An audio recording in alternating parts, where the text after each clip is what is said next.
Good morning friend. कैसे हैं आप सब? आई होप कि सब स्वस्थ होंगे, मस्त होंगे। मैं आज किडनी हेल्थ की बात करती हूँ कि आज के टाइम में ज़्यादातर देखा जा रहा है कि लोगों का क्रिएटिनाइन बढ़ा हुआ है। अब क्रिएटिनाइन क्यों बढ़ता है और इस अगर बढ़ा है तो उसको कैसे नीचे की तरफ लाया जाए और कौन कौन से सिम्टम होते हैं जो हमको पता चले कि हमारा जो है क्रिएटिनिन बढ़ा हुआ है, और क्या क्या खाना है, कौन से ऐसे फूड हैं जिनको खा के नेचुरल तरीके से हम अपनी क्रिएटिनिन को कम कर सकते हैं और क्या क्या अवॉइड करना है। तो वीडियो में आप लास्ट तक बने रहिएगा और आपको पूरी जानकारी मिलेगी। देखिए, हमारा स्वस्थ रहना बहुत ज़रूरी है। वैसे भी ज़िंदगी में ना हेल्थ का बहुत बड़ा वो है, और आज के खाने पीने इतने अच्छे नहीं रहे हैं और हेल्थ इश्यूज़ बढ़ते जा रहे हैं। तो कहीं ना कहीं हमको अवेयर होना है। तो हमें बहुत सी परेशानियों से बचने के लिए अपनी लाइफस्टाइल पे तो काम करना ही होगा। अच्छा, अगर ये मैं बात करूँ मैं क्रिएटिनाइन की, तो सबसे पहले तो आपको ये जानना होगा कि ये क्रिएटिनाइन है क्या। ये क्रिएटिनाइन जो है तो ये हमारी बॉडी का वेस्ट बॉय प्रोडक्ट केमिकल है। जो हमारा वेस्ट होता है वो हमारे यूरिन की थ्रू निकल जाता है, हमारी बॉडी इसको थ्रू आउट करती है। तो ये हमारे मसल्स के टूटने से बनता है। और तो क्रिएटिनिन जो है तो हमारी मसल्स को एनर्जी देता है। ब्लड में क्रिएटिनाइन का प्रोडक्शन जो है क्रिएटिनिन के टूटने से ही होता है, और ये हमारी मसल्स को एनर्जी देता है। इसलिए मसल्स के एक्टिविटी के लिए क्रिएटिन ज़रूर का प्रोडक्शन ज़्यादा बढ़ता है। अब जब बहुत सारे बॉडी बिल्डर हैं और बहुत ज़्यादा वेट लिफ्टिंग करते हैं, एक्सरसाइज करते हैं, तो उनको प्रोटीन का ज़्यादा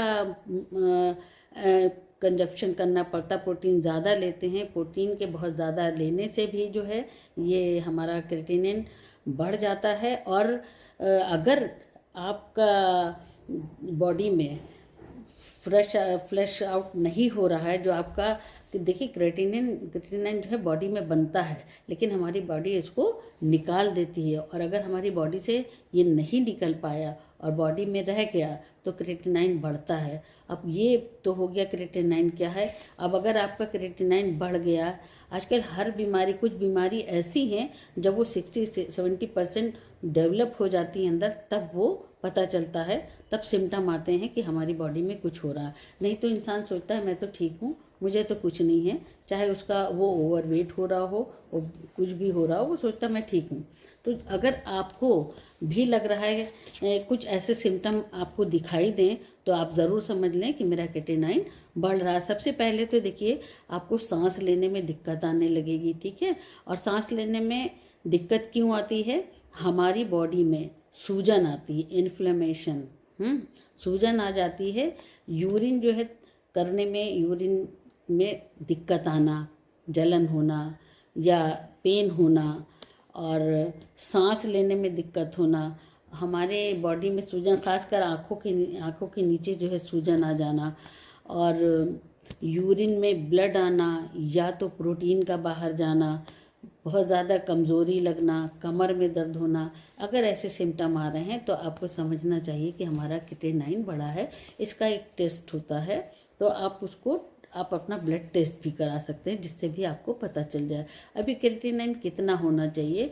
तो क्रिएटिनाइन जैसे ही बढ़ता है तो आप समझ लीजिए आपकी किडनी इफेक्टेड हो रही है, किडनी का काम करना जो है ठीक से नहीं हो रहा है। अगर हमारी किडनी के फंक्शन खराब हो गए तो फिर हमारी पूरी बॉडी जो है, समझ लीजिए, क्योंकि किडनी के 500 से ज़्यादा फंक्शन है जो हमारी बॉडी के लिए वो काम करती है। अगर हमारी किडनी ख़राब हो गई तो हमारी पूरी बॉडी उससे इफ़ेक्टेड होगी। तो अब हमको कैसे सावधानियां बरतना है अगर हमारा जो है क्रिएटिनाइन बढ़ गया है। तो सबसे पहले कुछ फ्रूट की बात करती हूँ। कुछ फूड ऐसे हैं जो आप अपनी नेचुरल तरीके से डाइट में शामिल कर सकते हैं और शामिल करके अपने क्रिएटिनाइन को नीचे की तरफ ला सकते हैं। तो सबसे पहले नंबर पे मैं बात करूँगी बेरीज़ की। देखिए, बेरीज़ जो हैं, चाहे क्रेनबेरी हो, ब्लूबेरीज़ हो, रसबेरीज़ हो, और या आपकी जो है स्ट्रॉबेरीज़ हो, ये सभी बेरीज़ जो हैं आपकी किडनी के लिए बहुत ही अच्छे फूड माने गए हैं। ये आपके क्रिएटिनाइन के लेवल को कम करते हैं और आपकी किडनी के लिए बहुत अच्छे होते हैं। दूसरे नंबर पे हम बात करेंगे, इसमें बहुत अच्छा एंटीऑक्सीडेंट होता है और विटामिन ई, डी, सी ये सब होते हैं जो है फ्री रेडिकल्स को निकालने का काम करते हैं। तो जब हमारी बॉडी से फ्री रेडिकल्स निकल जाते हैं तो हमारी बॉडी क्लीन होती है। तो हम अपनी बॉडी को क्रिएटिनाइन जो एक्सेस होता है उसको निकाल देते हैं, तो किसी हद तक कि हमारा किडनी बच जाती है। उसके बाद में दूसरे नंबर पे हम बात करेंगे एप्पल की।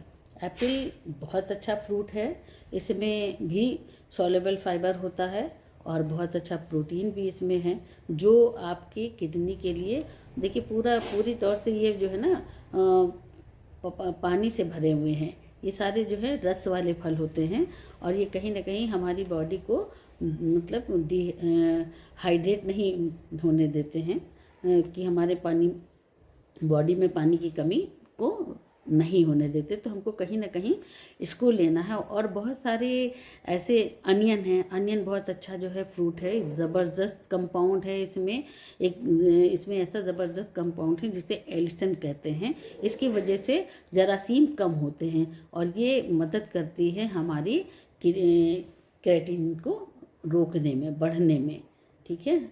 और अगर हम बात करें तो बहुत सारे ऐसे फ्रूट हैं, जैसे कैरेट है आपका, और सब्जियां बहुत सी ऐसी हैं, पम्पकिन है, स्पिनच में बहुत अच्छा कंपाउंड है जो हमारे क्रिएटिनाइन को कम करता है।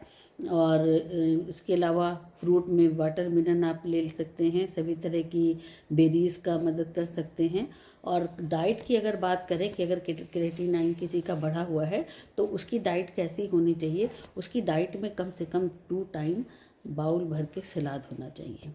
अब सलाद में आप क्या ले सकते हैं, रेडिश है, कैरेट है, कुकम्बर है। कुकम्बर बहुत अच्छा फ्रूट है, बहुत अच्छा इसमें एंटीऑक्सीडेंट है। और ये बेल पेपर हैं जो तीनों तरह के, ग्रीन, रेड, येलो, ये बहुत अच्छे इसमें एंटी इन्फ्लेमेटरी प्रॉपर्टी होती है, अच्छा एंटीऑक्सीडेंट है। तो ये हमारी बॉडी के लिए बहुत ही मददगार साबित होता है। तो इसको ज़रूर आप अपनी डाइट में शामिल करें। और इसके अलावा जो है सभी तरह की गोभी, जैसे पत्ता गोभी है, कालीफ्लावर है और आपका ब्रोकली है, ये सब आपके लिए जो है बहुत ही अच्छे सोर्स हैं आपका क्रिएटिनाइन कम करने के लिए, आपकी बॉडी से इन्फ्लेमेशन को दूर करने के लिए, फ्री रेडिकल्स को दूर करने के लिए ये हमारे फूड जो हैं हमको बहुत मदद देते हैं। तो इसलिए अगर हम इन सबको, टोमेटो लेंगे, टोमेटो थोड़ा कम लेंगे और ग्रेप्स ले सकते हैं। लेकिन आपको पता है कि क्रिएटिनाइन बढ़ने का मेन कारण क्या होता है, डायबिटीज़ का होना। अगर हमारी अंदर डायबिटीज़ है तो सबसे पहला काम तो हमको अपनी डायबिटीज़ को कंट्रोल करना है। जिसकी डायबिटीज़ होती है उसके चांसेस ज़्यादा बढ़ जाते हैं क्रिएटिनाइन बढ़ने के और किडनी इफेक्टेड होने के। तो हमें अपनी डायबिटीज़ पे काम करना है, अपनी शुगर को कंट्रोल रखना है और ऐसी चीज़ें नहीं, सबसे पहले अपनी डाइट से हमको शुगर को और रिफाइंड हर तरह का निकाल देना है। और अच्छा हाँ, एक चीज़ और कहना चाहूँगी कि अगर क्रिएटिनाइन के लिए भी बहुत मुफीद है और वैसे भी है कि आपको अगर ऑलिव ऑयल अगर आप यूज़ करते हैं तो बहुत अच्छा है, नंबर 1 पे ऑलिव ऑयल है। नहीं तो फिर आप मस्टर्ड ऑयल ले सकते हैं, लेकिन मस्टर्ड भी रिफाइंड नहीं, कच्ची घानी वाला, कच्ची घानी का जो है आप तेल यूज़ करिए। ये आपके क्रिएटिनाइन लेवल को नीचे की तरफ लाएगा। और रिफाइंड हर तरह का दूर करना, चाहे वो आपका मैदा हो, चाहे आपकी चीनी हो और चाहे आपका ऑयल हो, रिफाइंड ऑयल, इनसे आपको बिल्कुल अच्छी तरह से बचना है। देखिए कहीं ना कहीं ये हमारी मेंटल कन्फ्यूज़न है, डिहाइड्रेशन है, फटीग है, वीकनेस है, शॉर्टनेस ब्रीथ है, ये सब चीज़ें बहुत क्रिएटिनाइन के बढ़ने से ये सब जो है लक्षण हैं। ये पता चलता है कि हमारा जो है किडनी अच्छे से काम नहीं कर रही। और अगर हमारी किडनी मान लीजिए शुरू का मामला है ना, शुरू की स्टेज है, तो ये सब हम इसको बहुत अर्ली स्टेज में इसको ठीक कर सकते हैं। लेकिन अगर बढ़ गया है, अगर ज़्यादा हो गया, तो आपको अपने डॉक्टर से सलाह लेना है। उनसे पूछना है कि क्या खाना है और आपको क्या नहीं खाना है। क्योंकि जो हिस्सा मान लीजिए किडनी का जो हिस्सा वो मर गया है तो वो ज़िंदा नहीं होगा, लेकिन जो हिस्सा बीमार है उसको ठीक किया जा सकता है। तो उसके लिए मैंने जो बताया है उन पर ध्यान दीजिए। अगर आप देखिए अवॉइड करना है, बहुत ज़्यादा प्रोटीन नहीं लेना है। आप एक प्रोटीन ले सकते हैं, एक का वाइट पार्ट बहुत अच्छा होता है उसके लिए, ठीक है। सोए प्रोटीन है आपका, प्लांट बेस्ड, ये ठीक होता है। आप फिश ले सकते हैं।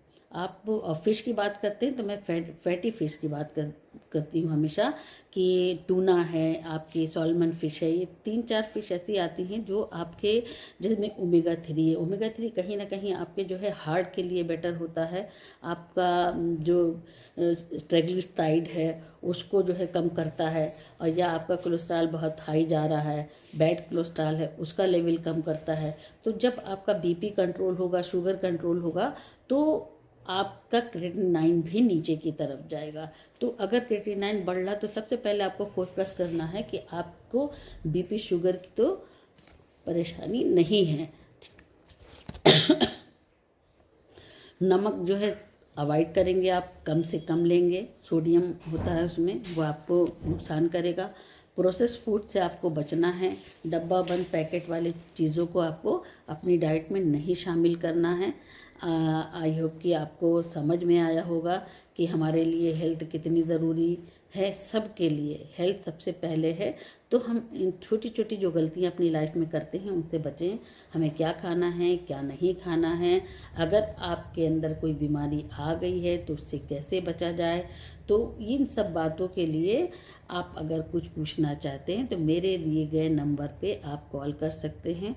आपको बहुत अच्छा कोच प्रोवाइड किया जाएगा। हमारे पास हेल्दी कम्युनिटी है जहाँ डेली नॉलेज सेशन होता है, वर्कआउट होता है। आपको अपनी लाइफ स्टाइल पे काम करना है, आपको अपना वाटर कंप्लीट करना है। देखिए अगर आपको इस शुरू की स्टेज है, आपको पानी का लेवल अच्छा रखेंगे तो आपका क्रेटिनाइन ठीक रहेगा। लेकिन अगर आपकी किडनी किसी हद तक डैमेज हो गई है, फिर वो आपको डॉक्टर ही बताएगा कि कितना पानी पीना है। उस कंडीशन में पानी आप ज़्यादा नहीं पिएंगे, क्योंकि आपकी किडनी की इतनी कैपेसिटी नहीं रह गई है कि वो यूरिन के थ्रू, अब जितना अच्छा आपका यूरिन पास होता है, जितना अच्छा बॉडी से आपकी गंदगी निकलती है, उतना अच्छा आपकी हेल्थ रहती है।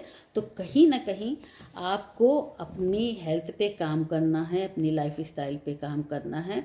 और लाइफ स्टाइल पे काम करने के लिए एक वेलनेस कोच की ज़रूरत होती है। और अगर आपको लगता है कि आपको एक कोच की ज़रूरत है, एक बेहतरीन न्यूट्रिशन की ज़रूरत है, हम अपने खाने पीने से, अपने किचन के खाने से, अपने स्टैंडर्ड न्यूट्रिशन के ज़रिए से अपनी बहुत सारी परेशानियों से बच सकते हैं, बीमारियों से बच सकते हैं।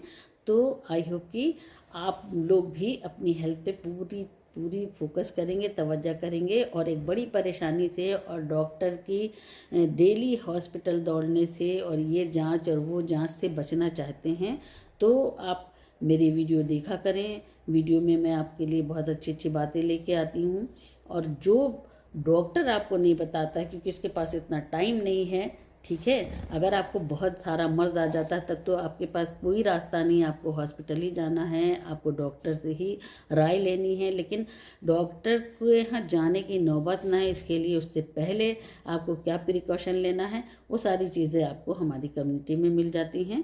तो आई होप अगर मेरी ज़रूरत है या आपको कुछ भी पूछना है तो मेरे दिए गए नंबर पे आप कांटेक्ट कर सकते हैं। आपको एक अच्छा वेलनेस कोच दिया जाएगा। आप अपनी लाइफ स्टाइल पे काम करके बहुत सारी परेशानियों से बच सकते हैं। मिलती हूँ फिर किसी अच्छी वीडियो लेकर आऊँगी, तब तक के लिए बाय बाय।